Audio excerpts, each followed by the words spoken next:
हरे कृष्णा मित्रों, स्वागत है आप सभी का आपके अपने YouTube चैनल हरिनाम धन में। दोस्तों, फाल्गुन मास के शुक्ल पक्ष को पड़ने वाली एकादशी को आमलकी या आंवला एकादशी कहते हैं। इस व्रत को करने से मनुष्य के सभी पाप खत्म हो जाते हैं और हजारों गौदान का फल मिलता है तथा मृत्यु के बाद व्यक्ति भगवान विष्णु के धाम को प्राप्त करता है। आमलकी एकादशी व्रत कथा महर्षि वशिष्ठ ने राजा मांधाता को सुनाई थी, जो इस प्रकार है। प्राचीन काल में विदिशा नगर में राजा चित्ररथ राज करते थे, जो बहुत धार्मिक और विष्णु भक्त थे। उनके राज्य में राजा के साथ सभी प्रजा एकादशी का उपवास रखते थे।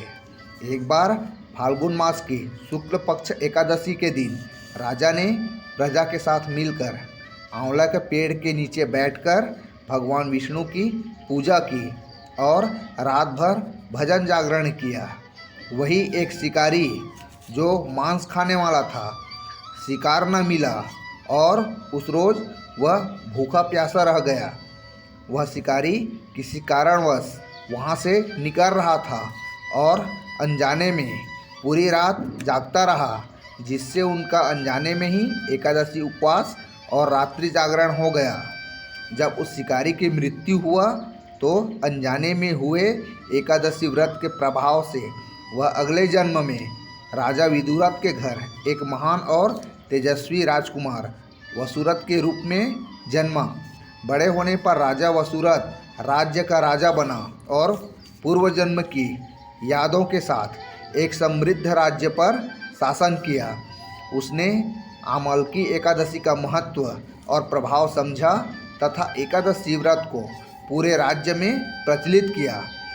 महर्षि वशिष्ठ राजा मांधाता से कहते हैं, जो भक्त फाल्गुन शुक्ल एकादशी पर आंवले के वृक्ष के नीचे भगवान विष्णु जी की पूजा करते हैं, वे पाप से मुक्त होकर मृत्यु के बाद मोक्ष प्राप्त करते हैं। अब जानते हैं आंवला एकादशी व्रत की पूजा की विधि।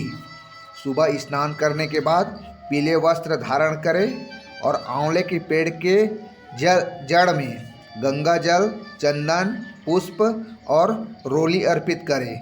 घी का दीपक जलाएं और आंवले के पेड़ के चारों ओर 108 या 28 बार परिक्रमा करें, क्योंकि माना जाता है आंवला के वृक्ष में भगवान विष्णु का वास होता है। परिक्रमा करने के बाद भगवान विष्णु की आरती करें और भोग में श्रीहरि को आंवला अर्पित करें। शाम को एकादशी व्रत कथा या श्रीहरि की कथा सुनें और रात्रि जागरण करें। भगवान श्रीहरि आप सभी की मनोकामना पूर्ण करें। आज का अंक यहीं तक। अगर अच्छा हो और नए हैं तो कृपया चैनल को सब्सक्राइब करें। मिलते हैं हरि नाम धन के एक नए अंक में। तब तक के लिए हरे कृष्णा।